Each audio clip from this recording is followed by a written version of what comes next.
চাকরিতে আবেদনের বয়সীমা স্থায়ীভাবে বৃদ্ধি করার লক্ষ্যে আমরা আপনাদের কাছে বারবার অনুনয় বিনয় করে যাচ্ছি এবং রাষ্ট্রকে জানান দিয়ে যাচ্ছি।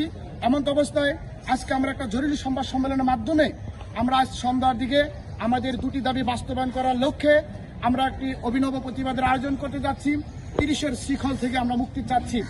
30-এর কোঠা এবং আমার চাকরিতে প্রবেশের বয়সীমা 30, এই দুটা জিনিস থেকে শিক্ষার্থীরা মুক্তি চাচ্ছে।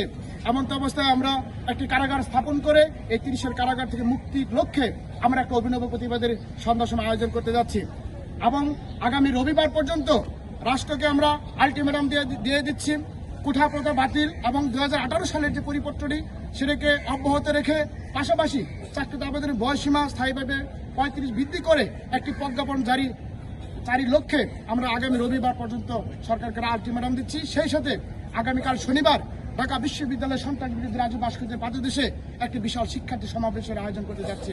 আমরা মনে করি শিক্ষার্থী সমাজ কখনো হারেননি। 52 থেকে 71-এর সমস্ত লড়াই সংগ্রামে ছাত্র সমাজ তার অগ্রণী ভূমিকা পালন করছে। তার নিজ অধিকার আদায় করার লক্ষ্যে আমরা এখন কর্মকাণ্ড চালিয়ে যাব বলে আমরা বিশ্বাস করি। উদ্দীপনা নিয়ে ফোনটা করতে পারবেন বা এই 35 বয়স সীমাকে আপনারা আটকে দেবেন? হ্যাঁ, অবশ্যই। আমরা চাই চাকরিতে প্রবেশের বয়সীমাটি কোনো সার্টিফিকেটে বেড়াজালে আবদ্ধ না থাকুক। আমরা উন্নত বিশ্বকে ফলো করি সকল ক্ষেত্রে। সারা বাংলাদেশে, সারা বিশ্বে 162টি দেশে অধিক দেশে চাকরিতে প্রবেশের বয়সীমা মিনিমাম 35, সর্বোচ্চ উন্মুক্ত পর্যন্ত রয়েছে।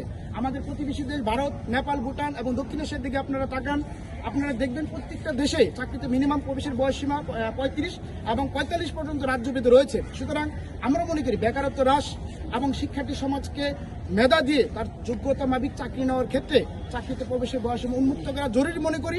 অন্যথায় ন্যূনতম 35 করে দেওয়ার জন্য রাষ্ট্রকে আমরা ইতিমধ্যে আবেদন দিয়েছি।